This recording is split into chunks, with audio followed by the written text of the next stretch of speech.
Hello everyone, good morning all of you. Today I will discuss exercise 10.2 of circle. बहुत ही ध्यान से देखिएगा, बहुत ही बेसिकली सिंपल है यार सर्कल के बारे में। ठीक है ना मेरे भाई लोग, आप लोगों से निवेदन है कि आप इसे ध्यान से देखिए और सीखिए। आपको बहुत ही सच में मज़ा आएगा सर्कल का ये लास्ट क्लास से।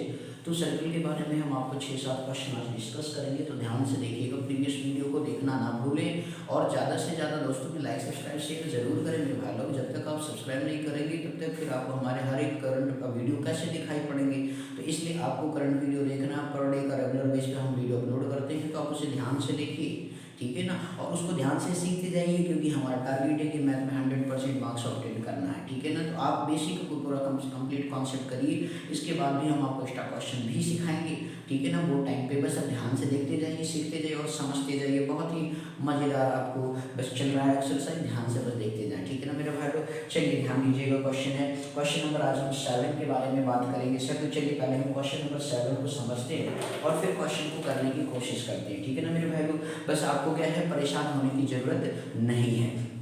आपसे ये कहा गया कि बेसिकली 2 कॉन्सेंट्रिक सर्कल्स हैं, ऑफ रेडियाई कितना है, 2 आपकी कॉन्सेंट्रिक सर्कल है जिसकी रेडियाई क्या है 5 सेंटीमीटर। आपने ये 2 सर्कल्स बना ली, मतलब कॉन्सेंट्रिक। सबसे पहले बात आती है कि what is the meaning of concentric circle. Concentric circle का मीनिंग ये होता है मेरे भाई लोग कि जिसका सेंटर क्या डिफरेंट डिफरेंट रेडियाई से, मतलब फिक्स सेंटर क्या है आपका सेम होना चाहिए। तो सेंटर फिक्स हो और डिफरेंट रेडियाई पर एक ही पर्टिकुलर पॉइंट के थ्रू डिफरेंट डिफरेंट रेडियाई पे सर्कल ड्रॉन करते हैं, तो उस पर्टिकुलर केस में वो हमारा क्या कहलाता है, कॉन्सेंट्रिक सर्कल कहलाता है। तो ये कहा गया कि when the circles are drawn from different different radii at a fix point are called क्या कहलाते हैं, कॉन्सेंट्रिक सर्कल कहलाता है। तो इसलिए आपसे निवेदन है मेरे भाई, आपको परेशान होने की जरूरत नहीं है। तो बोलो बात समझ में आ गई कि कॉन्सेंट्रिक सर्कल क्या होता है। कॉन्सेंट्रिक सर्कल मीन्स आपको बताया गया कि ऐसा सर्कल जिसका सेंटर एक ही हो पर रेडियस क्या हो, डिफरेंट डिफरेंट हो, तो वो हमारा कॉन्सेंट्रिक सर्कल कहलाता है।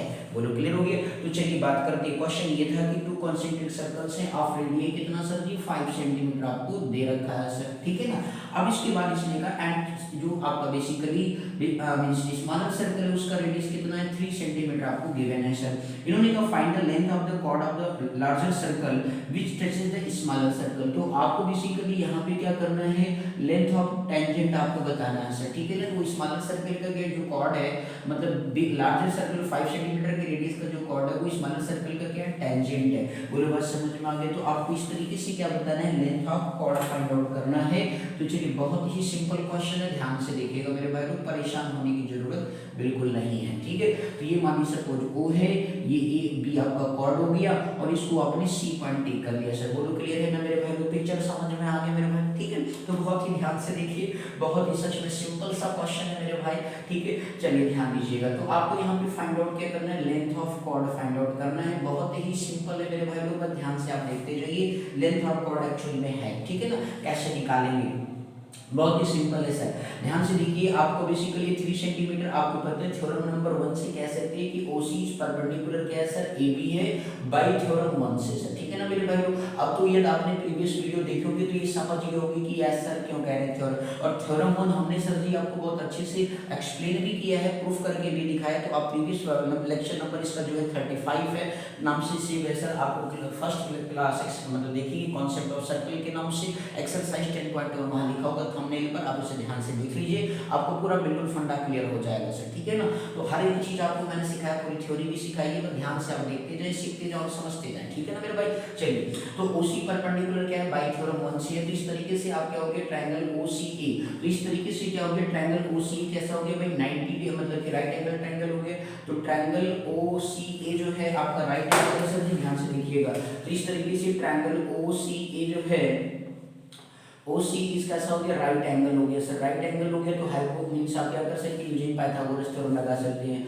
तो यूजिंग पाइथागोरस थ्योरम से आप क्या करेंगे सर, ध्यान से देखते जाए, बहुत ही सिंपल सा क्वेश्चन है। यूजिंग पाइथागोरस थ्योरम, तो उस पर्टिकुलर केस में आपका क्या हो जाएगा, हाइपोटेनस 90 के ठीक सामने की लाइन क्या होती है मेरे भाई, आपका हाइपोटेनस होता है। आपको ये परपेंडिकुलर और ये क्या हो गया सर, बेस हो गया। इससे क्या होगा सर, हमें AC मिल जाएगा सर। ठीक है ना, तो इस तरीके से आप लिखेंगे हाइपोटेनस का square equal to perpendicular square plus base square. अब हाइपोटेनस आप देख सकते हैं सर पिक्चर में कितना है, OA का स्क्वायर हो गया सर। परपेंडिकुलर आप देखें तो कितना है सर, OC का स्क्वायर। और बेस आप देखें तो कितना कितना है सर मेरे भाई AC का स्क्वायर है। अब आप यहाँ पे ध्यान से देख सकते हो मेरे भाई OA का, OA की वैल्यू जो कितना है 5 का स्क्वायर हो गया। OC को आप ध्यान से देखें तो 3 का स्क्वायर हो गया, प्लस क्या हो गया सर AC का स्क्वायर।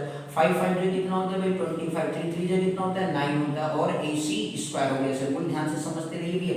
तो 25 हो गया भैया, प्लस 9 इधर आएगा तो -9 हो गया, इक्वल टू क्या हो गया AC स्क्वायर। 25 में से 9 गया तो कितना आ गया 16 आ गया सर AC स्क्वायर। अब इस तरीके से AC स्क्वायर इक्वल टू आपका 14 किसका है 4 का स्क्वायर होता है। तो AC बराबर आपके पास कितना आ गया 4 सेंटीमीटर। यूनिट को लिखना नाम बोले सर, क्लियर हो गया। तो AC कितना भाई डिस्टेंस आपका सेंटीमीटर में तो सेंटीमीटर का, बोलो क्लियर हो गया मेरे भाई लोग, ठीक है। ये बहुत ही इंपॉर्टेंट क्वेश्चन है सर, इस टाइप का क्वेश्चन कई बार पेपर में पूछा गया है, तो इसे बहुत ध्यान से देखेंगे, ठीक है ना भाई। बहुत ही सिंपल है, 3 मार्क्स में पूछा जाता है, ठीक है ना भाई। अब इसके बाद जो है ध्यान दीजिए, AC तो निकल गया, अब AC बराबर CD होता है, लेकिन हम इसके लिए थोड़ी सी कॉन्ग्रुएंसी की बात कर रहे थे। इसको ट्रायंगल OCA एंड ट्रायंगल जो है आप बात कर सकते हैं OCB की बात करें सर, तो आप इसे कॉन्ग्रुएंट या AC बराबर क्या होता है CD होता है, लेकिन आप इसे दिखा दीजिए पिक्चर में, ठीक है ना भाई। तो triangle OC and triangle OC, देखिए आपका बेसिकली क्या राइट एंगल है ना भैया, तो एंगल OCA बराबर क्या हो गया एंगल OCB। ये भाई थ्योरम 1 से क्या है भैया 90 डिग्री है, बोलो क्लियर हो गया ना मेरे भाई लोग, कोई दिक्कत इसमें बाई थ्योरम 1 से। इसके बाद आपका हाइपोटेनस OA बराबर क्या है OB है सर जी, सेम रेडियाई है, बोलो क्लियर हो गया ना भैया, सेम रेडियाई, बोलो क्लियर। और इसके बाद OC क्या है इसमें कॉमन है, तो राइट RHS से क्या हो गया ये आपका सर जी क्या है कॉमन है। तो इस तरीके से आप लिख सकते हैं कि देन ट्रायंगल आपका क्या हो गया OCA कॉन्ग्रुएंट टू ट्रायंगल क्या हो गया OCB हो गया सर, बाई किससे RHS कॉन्ग्रुएंस रूल से हो गया। बोलो भाई समझ में आ गया कि नहीं, कोई दिक्कत है क्या मेरे भाई लोग, बोलो आगे समझ में इतना बढ़िया मस्त ध्यान से देखते जाइए, बिल्कुल कुल्फी की तरह आपको तरीका सिखाएंगे सर, टेंशन लेने की जरूरत नहीं, बस ध्यान से देखते जाइए, बस कॉन्फिडेंस रखिए, थोड़ा सा काम करते रहिए, साथों साथ लगे रहिए, रोज डेली वीडियो देखिए ध्यान से, ठीक है ना मेरे भाई। आपको सच में पूरा फुल मार्क्स से विश्वास करिए, आपको 100 में 100 पेपर जैसे देखेंगे बोर्ड का, आपको ना सर लग जाए तो फिर कहिएगा, ठीक है। इसलिए प्लीज आप ध्यान से देखते रहिए। आप ये कहोगे सर जी आपने कोई एनसीईआरटी पढ़ा, तो अरे मेरे भाई आप पढ़ो तो एक बुक पे कमांड करके देखो, आपको ना बिल्कुल 100 में 100 टारगेट तक पहुंचाओ तो फिर कहना सर, ठीक है ना। तो आप पहले पढ़ के देखिए और इसके बाद हम आपको और भी कॉन्सेप्ट सिखाएंगे, बस ध्यान से देखते जाइए, बस सीखते जाइए सर। पहले काम है कि बेसिक कॉन्सेप्ट क्लियर होना, ठीक है, तो अभी हम आपको उसके लिए बना रहे हैं, ठीक है। तो इसलिए ध्यान से आप देखते जाइए, एक एक क्वेश्चन सीखते जाइए, ये हमारा टारगेट है सर। तो इस तरीके से आपका बेसिकली देयरफॉर आप यहाँ ध्यान से देखिए, triangle OC congruent to triangle OCB हो गया भाई, तो इस तरीके से आपका क्या हो गया AC बराबर CB हो गया, बोलो भाई समझ में आ गया भाई, बाई CP हो गया, बोलो क्लियर है या नहीं, कोई दिक्कत इसमें सर जी। अब इस तरीके से हेंस लिख सकते हैं लेंथ ऑफ कॉर्ड, तो इस तरीके से आप लिख सकते हैं लेंथ ऑफ कॉर्ड जो हो जाएगा सर जी क्या हो जाएगा AB बराबर क्या हो जाएगा 2 टाइम्स आप लिख सकते हैं ना AC प्लस क्या हो गया सर CB। अब CB बराबर AC है, तो इस तरीके से AC प्लस क्या हो गया AC हो गया। और इस तरीके से आप देख सकते हो मेरे भाई लोग, लेंथ ऑफ कॉर्ड आपके पास आ गया 2 टाइम्स AC, और AC की वैल्यू आप देख सकते हो 4 टाइम्स है सर जी, 4 सेंटीमीटर है मेरे भाई, तो क्या आ गया लेंथ ऑफ कॉर्ड 8 सेंटीमीटर आ गया। सर आपको ये नहीं सोचोगे अरे सर आप सिमिलरली करके भी वो बात लिख सकते थे, लेकिन मेरे भाई लोग आप थोड़ी सी चूक ना कर दें, टीचर नहीं तो नाराज हो जाएगा, तो टीचर को नाराज नहीं करना है सर, जो एग्जामिनर पर्सन है, तो इसलिए एग्जामिनर को ये भी देखना पड़ेगा, देखिएगा वो आपकी कि आपको सच में कुछ आता होता है कि नहीं, आप सिमिलर लेकर के ठोक दिए भाई ये जैसे ऐसे, वो भी 4 सेंटीमीटर, तो 4 8 सेंटीमीटर आप दिखा सकते हो, आपके दिमाग में सर शॉर्ट ट्रिक पे बात करते हैं, लेकिन यहाँ पे जो है सर जी आपको इस तरीके से प्रोसीजर कंप्लीट दिखाना पड़ेगा। बोलो बात समझ में आ गया मेरे भाई लोग, कोई दिक्कत, तो ध्यान से इसे देख लीजिए, कहीं पर भी कोई डाउट हो कमेंट बॉक्स में जरूर लीजिएगा सर। चलिए इस तरीके से क्वेश्चन नंबर 8 की बात करेंगे, बहुत ही मजेदार क्वेश्चन है, बस आप ध्यान से देखते जाओ मेरे भाई लोग, ठीक है ना। चलिए नेक्स्ट क्वेश्चन के बारे में बात करेंगे सर, ध्यान से देख लीजिए। चलिए अब इसके बाद जो है क्वेश्चन नंबर 8 भी बड़ा पसंदीदा क्वेश्चन है, बहुत ही फेवरेट मतलब मजेदार क्वेश्चन है सर, तो इसे बस थोड़ा सा 4 लाइन का क्वेश्चन है, ध्यान से देखिएगा मेरे भाई, बहुत बार पेपर में पूछा गया है, तो बस आपको सीखते रहना है, समझते रहना, परेशान नहीं होना सर, ठीक है ना मेरे भाई। पिक्चर आपको दे रखा है, ध्यान से देखिएगा सर।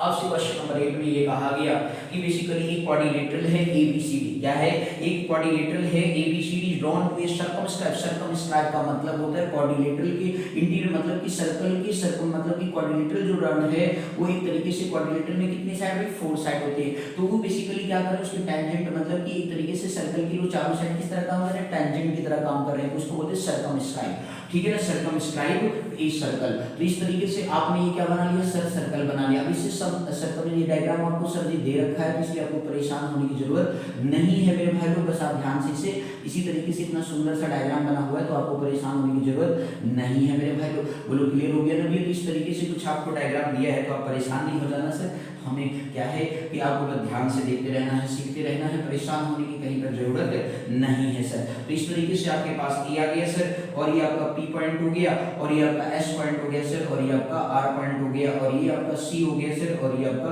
क्यू पॉइंट हो गया, और ये आपका बी पॉइंट हो गया सर, और ये आपका डी पॉइंट हो गया। क्वाड्रिलेटरल एबीसीडी दिया था सर जी, और ये जो टेंजेंट पॉइंट है उसको हमने पी क्यू आर एस मान लिया सर, ठीक है ना।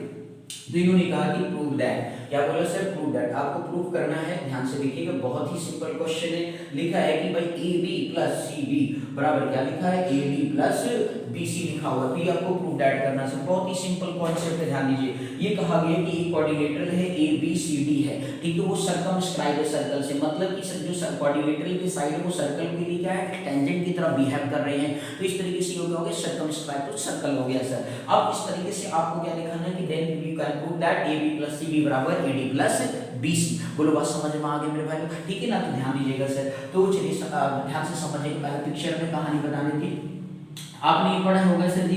बेसिकली सर मतलब जो आपके सर्कल ये टेंजेंट पॉइंट है ना मेरे भाई, क्या ये टेंजेंट पॉइंट हमने ये बेसिकली आपने ड्रॉ कर लिया सर। ये क्या ड्रॉ कर लिया, टेंजेंट पॉइंट। बोलो क्लियर है ना मेरे भाई। ये हो गया आपकी टेंजेंट पॉइंट हो गई सर, ठीक है ना, जो कि बेसिकली क्या होते हैं 90 डिग्री होते हैं। अब यहाँ पे ध्यान से देखिए, तो ये आपका बेसिकली ये सेंटर पॉइंट क्या हो गया सर, ओ। तो ओपी जो है बेसिकली परपेंडिकुलर है किस पे, एबी पे है। तो इस तरीके से ओपी परपेंडिकुलर क्या है, एबी पे है, और इसके बाद ओएस जो है परपेंडिकुलर है आपका एडी पे है। तो उस केस में आपका क्या हो जाएगा सर, आप ध्यान से देख सकते हो बाई थ्योरम नंबर 2 से। अब यहाँ पे ए पॉइंट क्या है, बेसिकली ये एपी और एसपी के लिए क्या टेंजेंट पॉइंट है, मतलब कि टेंजेंट लाइन है, तो ए इसके लिए एक्सटीरियर पॉइंट हो गया। तो एपी बराबर क्या हो गया सर जी, एएस हो गया बाई थ्योरम 2 से। बोलो बात समझ में आ गया कि नहीं। तो इस तरीके से आप लिख सकते हैं कि बेसिकली ओपी जो है परपेंडिकुलर है एबी पे, और इस तरीके से जो दूसरा आप लिख सकते हो बेसिकली ओएस जो है परपेंडिकुलर है किससे, आपका एडी पे है सर। बाई किससे लिख सकते हैं, बाई थ्योरम 1 से सर लिख सकते हैं। बोलो क्लियर हो गया।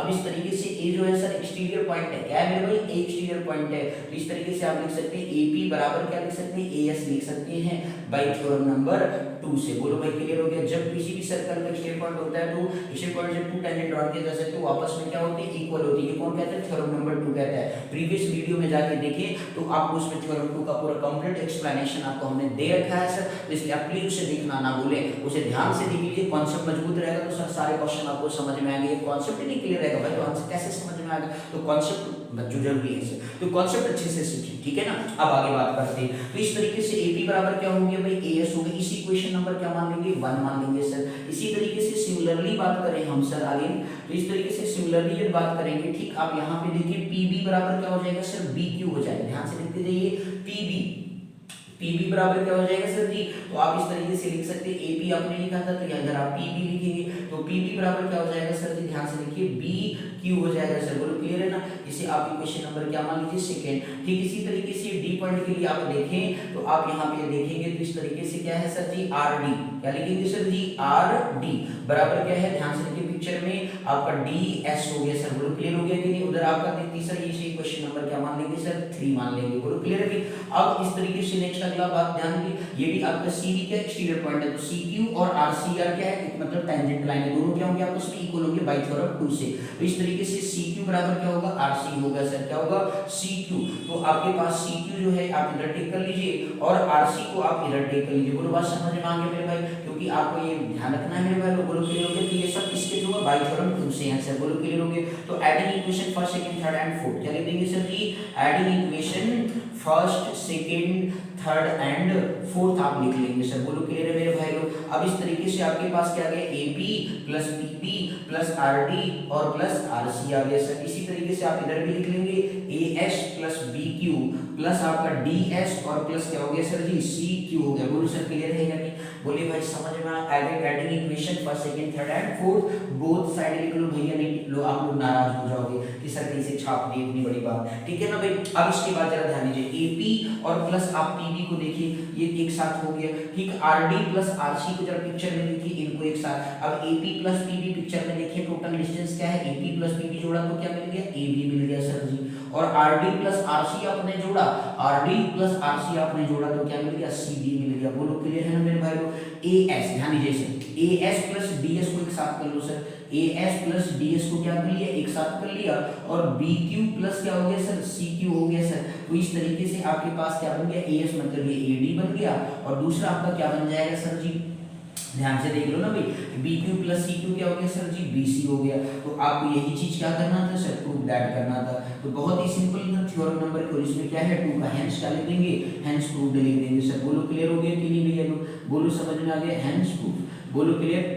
तो इस तरीके से जो है मेरे भाई लोग आप इसे ध्यान से देख लीजिए, सीख लीजिए और समझ लीजिए कहीं पर भी। तो इसमें सिमिलरली ये बात दिखाई गई, थ्योरम 1 को भी दिखा दी, परपेंडिकुलर है। और दूसरी चीज ये कि सर जी आपका ए पॉइंट क्या है, ए एस और ए पी टेंजेंट पॉइंट है, तो ए एक्सटीरियर पॉइंट है, तो इस वजह से आपस में थ्योरम नंबर 2 से क्या होते हैं, कॉन्ग्रुएंट होते, मतलब एक तरीके से क्या होते हैं, बराबर होती है। ऐसा हमने आपको थ्योरम में प्रूव करके दिखाया था, तो इसलिए बाई थ्योरम 2 लिख देना है, ठीक है ना। इस तरीके से ए पी बराबर ए एस हो गया, तो सिमिलरली वही सेम काम दूसरी तरफ भी था, या इधर भी इसका एक्सटीरियर पॉइंट हो गया, उसके लिए बराबर लिख दिया गया। फिर सी एक्सटीरियर पॉइंट हो गया, तो ये दोनों टेंजेंट बराबर हो गए। फिर ये आपका डी एक्सटीरियर हो गया, तो ये दोनों टेंजेंट बराबर हो गए। फिर ऐड कर दिया, फिर इसको देख लिया पिक्चर से, सारी बात लिख दी, और इस तरीके से हमारा क्या हो गया, प्रूफ हो गया सर। बोलो बात समझ में आ गया मेरे भाई लोग। तो ध्यान से इसे देख लीजिए सर, कहीं पर भी कोई डाउट हो तो उस पर्टिकुलर केस में आपने जिस तरीके से यहाँ पे ऐड कर लिया, आपको ये चीज ध्यान से तो इस तरीके से मन के आप इसे ऊपर भी लिख देते हो, तो आपने ध्यान से देख लीजिए सर कितनी सिंपल तरीके से क्वेश्चन को क्या किया गया सर, प्रूफ किया गया है। बोलो क्लियर हो गया कि नहीं। कहीं पर भी कोई डाउट हो तो सर आप कमेंट बॉक्स में जरूर लिखिएगा मेरे भाई लोग। बोलो बात समझ में आ गई भाई,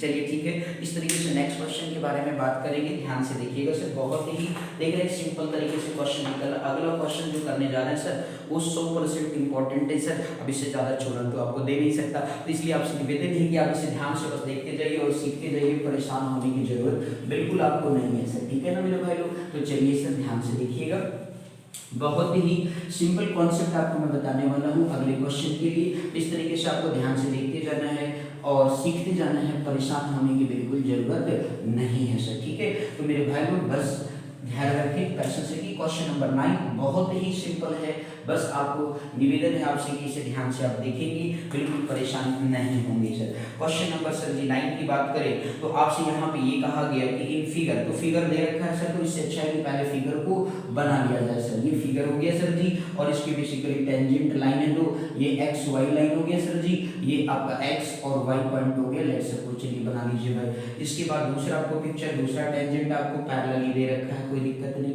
ये एक्स डैश हो गया और ये आपका वाई डैश हो गया सर, ठीक। इसके बाद सर जी जो है इसके सर्कल पे ये आपका बेसिकली डायमीटर है पी क्यू, क्या हो गया सर जी, डायमीटर जो है पी क्यू है सर, ओ पॉइंट हो गया, ये पी हो गया और ये सर क्या हो गया, क्यू हो गया सर, ठीक। इसी तरीके से आपका एक एक्सटीरियर पॉइंट है ए पॉइंट यहाँ पे, तो इस तरीके से बेसिकली मीट कर दिया, ए पॉइंट हो गया सर। बस ध्यान से देखते रहे, परेशान होने की जरूरत। अब इसका एक टेंजेंट लाइन हो गया सर, ठीक है ना भाई, क्या हो गया, टेंजेंट लाइन आप ड्रॉ कर लेंगे सर, आपको परेशान होने की जरूरत बिल्कुल नहीं है, बस ध्यान से देखते रहना सर। बोलो क्लियर हो गया भाई। ये आपने क्या कर दिया, टेंजेंट लाइन ड्रॉ कर लिया जो कि सी पॉइंट पे क्या कर रहा है, टच कर रहा है सर, ठीक है। अब ये आपका पॉइंट है सर, और ये आपका क्या है, थोड़ा सा ये स्लैंट है सर, ये आप पैरेलल मत समझ लीजिएगा मेरे भाई लोग, ठीक है ना। तो इस तरीके से आपको ये लाइन दे रखा है, बोलो क्लियर हो गया भाई, ठीक। अब इस तरीके से जो है आपके पास डायग्राम जो है क्लियर है, ठीक। चलिए हमने तो सारे नाम लिख लिए सर, अब इसे आपको ध्यान से समझना है सर। क्वेश्चन में आपसे ये कहा गया, ये डायग्राम आपको गिवन है, अब आपको आ गया एक्स वाई, ध्यान दीजिएगा, एक्स वाई जो लाइन है वो एक्स डैश वाई डैश की क्या पैरेलल है, एंड इन्होंने कहा parallel tangent to a circle with centre O, ठीक है। अब इसके बाद ये कह रहा है कि एंड अनदर टेंजेंट AB, एक अनदर टेंजेंट है AB विद पॉइंट C पर क्या करता है, पॉइंट ऑफ मतलब AB with point of contact C intersecting XY at A, तो XY को A पॉइंट पे इंटरसेक्ट करता है और X डैश Y डैश को B पॉइंट पे क्या करता है, इंटरसेक्ट करता है। तो then we prove that angle AOB, ध्यान दीजिएगा सर, आपको ये एंगल दिखाना है AOB जो होगा, तो आपको टू प्रूव करना है sir angle AOB। Angle AOB जो होगा सर कितना हो गया, 90 डिग्री होगा, क्या होगा सर जी, AOB जो एंगल होगा वो आपका 90 डिग्री होगा मेरे भाई। तो बहुत ही सिंपल है, ध्यान से देखिएगा सर, परेशान होने की जरूरत बिल्कुल आपको नहीं है कि कैसे आप करेंगे सर, ठीक है। चलिए ध्यान से देखिए सर, तो टू प्रूव एंगल AOB आपको 90 डिग्री दिया गया है, तो उस केस में आप इसे सॉल्व करेंगे, ध्यान दीजिए। अब मैं थोड़ा सा कंस्ट्रक्शन करता हूँ सर, पॉइंट ऑफ टेंजेंट को क्या कर दिया सर, मीट कर दिया, ठीक है ना भाई। ये पॉइंट ऑफ क्या हो गया, कांटेक्ट। अब इस तरीके से जो है यहाँ पे ध्यान से आप देख सकते हैं दो ट्रायंगल क्या है फॉर्म हो रहे हैं, ठीक है ना। बहुत ही ध्यान से देखिए, बहुत ही सिंपल। बस हमने क्या किया बेसिकली ओ से सी को क्या कर दिया सर, मीट कर दिया, और इसके बाद अब इस क्वेश्चन को आगे सॉल्व करा जाएगा। ध्यान से देखिए सर, तो आपको ये पता है कैसा होगा सर जी, 90 होगा ना भाई। तो ध्यान से अब देखिए, आपको बहुत ही आनंद आएगा क्वेश्चन करने में। आपको पता है कि ओसी जो है बाई थ्योरम वन से क्या हो गया, तो अब यहाँ पे हम ट्रायंगल करेंगे, जो काम यहाँ इधर होगा वही सेम काम इधर भी होगा। तो ट्रायंगल हम क्या करते हैं, ट्रायंगल ओसीए, और दूसरा ट्रायंगल बात करते हैं ओपीए की बात करते हैं सर। बहुत ध्यान से देखिएगा पिक्चर में, आपको बहुत आसान लगेगा सर। लेकिन ट्रायंगल बात करेंगे ओसीए में एंड ट्रायंगल ओपीए की बात करेंगे सर। बहुत ही सिंपल है सर, बस ध्यान से आपको देखना है प्लीज। तो इस तरीके से आपका आ गया कि ट्रायंगल ओसीए, ध्यान दीजिएगा सर, तो ट्रायंगल OCA एंड OPA में आप देखिए point of contact sir theorem one से क्या होता है, सेंटर से जो डिस्टेंस परपेंडिकुलर होता है, तो ये भी क्या हो गया सर, परपेंडिकुलर हो गया। बोलो सर समझ में आ गया। तो इस तरीके से आप देख सकते हो कि आपका जो OC है, आपका OC परपेंडिकुलर हो गया OP के, तो ये आपका राइट, और इसके ठीक सामने की लाइन क्या होती है आपकी, बेसिकली हाइपोटेनस होती है। तो हाइपोटेनस हो गया, इधर से भी हाइपोटेनस हो गया, तो ये कॉमन है, OA क्या है, कॉमन है सर, ठीक है ना भाई। बोलो बात समझ में आ गई। और इसके बाद आपका जो OP है और OC वो क्या है, रेडियस ऑफ सर्कल, तो ये भी क्या हो गया, सेम रेडियस होने की वजह से बराबर हो गई। तो इस तरीके से ट्रायंगल क्या हो गया, कॉन्ग्रुएंट हो गया। ट्रायंगल की कॉन्ग्रुएंट हो जाने से फिर हमें क्या मिलने वाला है सर, ट्रायंगल जब हमारा कॉन्ग्रुएंट हो गया तो उस पर्टिकुलर केस में ये दोनों बेसिकली क्या हो जाएंगे, एंगल आपस में बराबर हो जाएंगे। दोनों एंगल आपस में क्या हो जाएंगे सर, बराबर हो जाएंगे। फुल क्लियर हो गया सर जी। तो चलिए सर इतना पहले बात करते हैं, फिर इसके बाद आगे बात करेंगे। तो इस तरीके से आप यहाँ पे क्या करेंगे सर जी, ट्रायंगल जो है ध्यान से देखिएगा सर, तो OC जो है मतलब एंगल OCA बराबर क्या लिखेंगे, एंगल OPA बराबर क्या हो गया 90 डिग्री बाई थ्योरम वन से। सर क्लियर हो गया।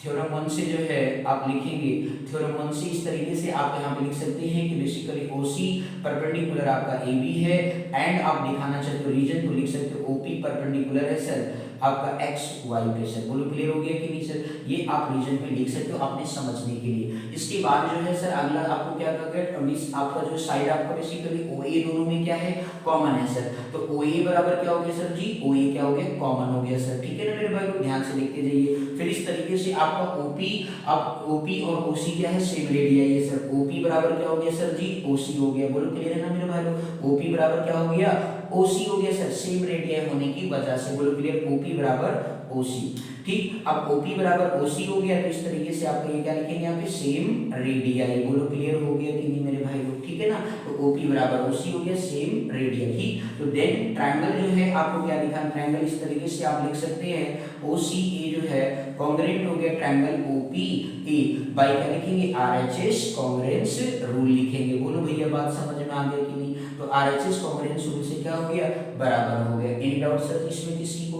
अब इसके बाद जो है सर हम क्या लिखने वाले, ध्यान से देखिएगा सर, इस तरीके से ये दोनों एंगल क्या हो जाएंगे सर, इक्वल हो जाएंगे। तो आप लिखेंगे देयरफॉर एंगल जो है, ध्यान से बस आपको सीखते रहना सर। तो देयरफॉर एंगल की बात करें POAP, क्या बात करेंगे, एंगल OAP बराबर एंगल क्या हो जाएगा सर, OAC। ध्यान से देखते रहिए सर, OAP बराबर एंगल OAC आपका क्या हो गया, बाई CPCT से क्या हो गया सर जी, इक्वल हो गया। बोलो बात समझ में आ गया कि नहीं मेरे भाई। अब इस तरीके से ध्यान से देखिएगा, अब आपको एंगल जो है PAC, ध्यान से समझिएगा सर, इस तरीके से एंगल PAC की बात करें तो एंगल PAC अगर आप लिखना चाहते हो सर, तो ध्यान से देखिए, एंगल PAC बराबर क्या मिल जाएगा सर जी, आपको यहाँ पे एंगल OAP और प्लस एंगल OAC हो गया सर। ध्यान से देखिए, तो एंगल PAC बराबर क्या हो जाए, OAP। ध्यान से देखिए, हमें जो ट्रायंगल AOB में 90 दिखाना है ना सर, तो हमें 80 एंगल की बात करनी है, ठीक है ना सर। तो इस तरीके से PAC बराबर एंगल OAP प्लस OAC। अब इस तरीके से जो है सर क्या करने वाले हैं, लास्ट ध्यान से देखिए, बहुत ही सिंपल सा। तो PAC जो आपके पास आ गया सर जी, यहाँ पे PAC की बात करें तो हमें ये एंगल, तो यहाँ पे OAC, तो मतलब OAP की जगह पे क्या लिख देंगे, OAC। तो OAC प्लस क्या हो गया, OAC। बोलो बात समझ में आ गया मेरे भाई लोग, क्लियर है ना। अब इस तरीके से angle OAC plus angle OAC, तो PAC बराबर क्या गया, 2 टाइम्स एंगल OAC। तो यहाँ से एंगल OAC की वैल्यू क्या गया, हाफ टाइम्स एंगल, सॉरी ध्यान से देखिएगा मेरे भाई लोग, ठीक है ना। अब इस तरीके से एंगल PAC बराबर, तो आपके पास एंगल OAC बराबर क्या आ गया, हाफ टाइम्स एंगल PAC आ गया। इसे आप क्या मान लेंगे, इक्वेशन नंबर 1 मान लेंगे। सर बोलो क्लियर हो गया कि नहीं। तो इस तरीके से ये एंगल की वैल्यू आपके इंटीरियर का पार्ट आ गया। ठीक इसी तरीके से आपको सिमिलरली आप देखो ये सेम काम इधर भी कॉन्ग्रुएंट दिखाएंगे, तो RHS से क्या हो गया सर, कॉन्ग्रुएंट, ये परपेंडिकुलर हो गया, तो आपका ये भी परपेंडिकुलर है सर जी। तो इस तरीके से क्या हो जाएगा सर जी, आपका RHS ये भी कॉन्ग्रुएंट होगा। तो सेम प्रोसीजर जब होता है तो उसको क्या लिख देते हैं, सिमिलरली लिख देते हैं सर। तो यहाँ पे आप लिख देंगे सिमिलरली एंगल जो है आपका QBC जो होगा वो QBC बराबर हाफ टाइम्स क्या हो जाएगा, एंगल आपका ध्यान दीजिएगा सर, देखिए QBC जो आपका है सर, तो इस तरीके से हाफ टाइम्स एंगल क्या लिखेंगे, OBC, क्या लिखेंगे, एंगल OBC सिमिलरली करके हाफ टाइम्स एंगल QBC लिखेंगे सर। बोलो बात समझ में आ गई। ये सी क्वेश्चन नंबर क्या मानेंगे, सेकंड मानेंगे सर। बोलो क्लियर है, क्योंकि ये भी आपका RHS से क्या है, दोनों कॉन्ग्रुएंट है। तो सेम प्रोसीजर जैसे आपने प्रीवियस में देखा वैसे यहाँ पे भी आपको दिखाना था,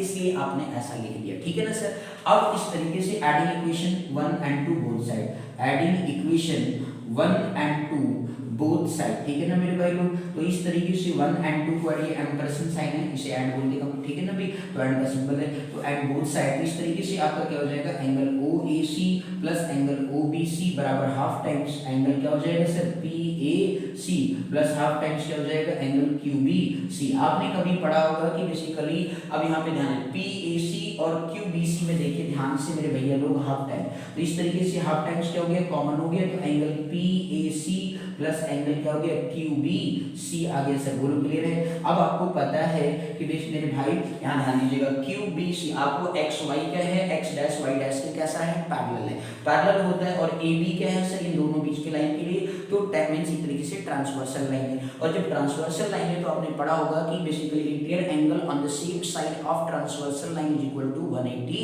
डिग्री। मतलब आपको ये कहा गया इंटीरियर, ये एंगल और ये एंगल क्या हो गया, इंटीरियर हो गया। तो ये कहा गया मतलब sum of interior angle on the same side of transversal line is equal to 180 degree. ऐसा आपने प्रीवियस क्लास में पढ़ा होगा। तो इस तरीके से आप यहाँ पे क्या लिखेंगे, दैट मींस आप लिखेंगे एंगल OAC और प्लस एंगल OBC बराबर हाफ टाइम्स इनटू क्या लिखेंगे, 180 डिग्री। अब यहाँ पे वो चीज भी दे रहा हूँ, मींस आपके लिए sum of interior angle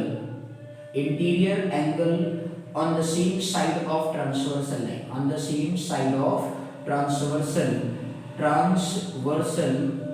line जो होता है इक्वल टू कितना होता है, x, मतलब sum of interior angle on the same side of transversal जो लाइन होता है 180 डिग्री होता है, x y parallel to x dash y dash. बोलो क्लियर है ना मेरे भाई लोग। तो इस तरीके से आपके लिए रीजन लिख दिया हूं समझने के लिए कि 180 मैंने किस बेस पर लिखा है। बोलो बात समझ में आ गया ना मेरे भाई लोग, कोई डाउट तो नहीं है। अब इस तरीके से जो है आपके पास क्या आ गया, angle OAC plus angle OBC बराबर कितना हो गया, 90 डिग्री हो गया। इसी क्वेश्चन नंबर आप क्या मान लेंगे, 3 मान लेंगे। बोलो क्लियर हो गया। तो ये एंगल और इस एंगल का सम कितना आ गया सर, 90 डिग्री आ गया। अब आप ट्रायंगल की बात करेंगे, AOB की बात करेंगे। तो इन ट्रायंगल AOB में यदि आप बात करें तो आप यहाँ पे ट्रायंगल AOB में एंगल सम प्रॉपर्टी लगेंगे। एंगल सम प्रॉपर्टी कितना होता है मेरे भाई लोग, 180 डिग्री होता है। तो इस तरीके से आप इसे ध्यान से देखिए, तो एंगल AOB और प्लस क्या लिखेंगे, जो ऊपर आपने लिख रखा है एंगल OAC प्लस OBC आप लिख देंगे, प्लस OBC बराबर कितना हो गया sir ji, 180 degree by angle sum property से, क्योंकि ट्रायंगल के बाय एंगल सम प्रॉपर्टी आप लगा देंगे सर जी। इस तरीके से जो आपके पास वैल्यू आ गया angle AOB from equation number, ध्यान से देखिए सर। अब इस तरीके से आपके पास क्या गया, AOB और प्लस कितना हो गया सर जी, 90 डिग्री बराबर कितना गया, 180 डिग्री। ये सर कहां से आ गया, फ्रॉम इक्वेशन नंबर किससे आ गया सर जी, थर्ड से आ गया। बोलो क्लियर है ना मेरे भाई लोग। अब इस तरीके से एंगल AOB ये प्लस 90 उधर जाएगा तो क्या हो जाएगा सर, माइनस 90 हो गया। तो इस तरीके से आप यहाँ पे देख सकते हैं कि एंगल AOB बराबर क्या आ गया, 90 डिग्री आ गया सर। तो आप इस तरीके से देखिए कितना ही सिंपल तरीके से जो है मतलब आपका ये प्रूफ हुआ AOB। सर ये क्वेश्चन मतलब ये क्वेश्चन जो है आपका बेसिकली बहुत ही इंपॉर्टेंट था सर। ये आपका बेसिकली पेपर में 4 मार्क्स में पूछा जाता है, तो इसलिए आपसे निवेदन है कि इसे बहुत ध्यान से देख लीजिए। कुछ ऐसा नहीं कि बहुत कठिन है, आप बस क्या किए सर जी, बेसिकली ये दो ट्रायंगल को टेक किए, इसे आपने कॉन्ग्रुएंट दिखा दिया, और जब आपने इसे कॉन्ग्रुएंट दिखा दिया तो उसके बाद जो है ये दोनों एंगल बराबर किया, फिर इंटीरियर एंगल को उसका मतलब फुल एंगल का हाफ दिखा दिया, और फिर सिमिलरली करके आपने इधर को कॉन्ग्रुएंसी मतलब सिमिलरली बोल दिया, तो मतलब ये भी कॉन्ग्रुएंट है। उसी तरीके से आपने भी इंटीरियर एंगल का हाफ टाइम टोटल का लिख दिया, और फिर दोनों को ऐड कर दिया। फिर इसके बाद मतलब same side of interior angle on the sum of interior angle on the same side of transversal line equal to 180 degree होता है, ऐसा आपने वहां पे मेंशन करके वो बात लिख दिया। फिर 90 आ गया, फिर एंगल सम प्रॉपर्टी AOB में टेक कर लिया, और फिर इस तरीके से बेसिकली एंगल सम प्रॉपर्टी में तीनों एंगल का सम 180 डिग्री, इस तरीके से आपने तीनों एंगल का सम दिया और फ्रॉम इक्वेशन थर्ड से 90 रख दिया और दो एंगल का सम, इस तरीके से आपका 90 प्रूफ हो गया कि सेंटर पे जो एंगल का फॉर्मेशन होगा वो कितना होगा सर, 90 डिग्री होगा। बोलो क्लियर हो गया मेरे भाई लोग? ध्यान से इसे देख लीजिए, कहीं पर भी कोई डाउट होगा तो सर आप जरूर कमेंट बॉक्स में लिखिएगा, सर ये आपसे हमारा निवेदन है, ठीक है ना मेरे भाई लोग? ध्यान से इसे देख लीजिए, कहीं पर भी कोई भी डाउट हो तो प्लीज कमेंट बॉक्स में लिखना ना भूलें, ठीक है मेरे भाई? तो आगे की क्वेश्चन को जो है सर हम नेक्स्ट वीडियो में देखेंगे, ठीक है ना मेरे भाई? Thank you so much for watching this my video, thank you.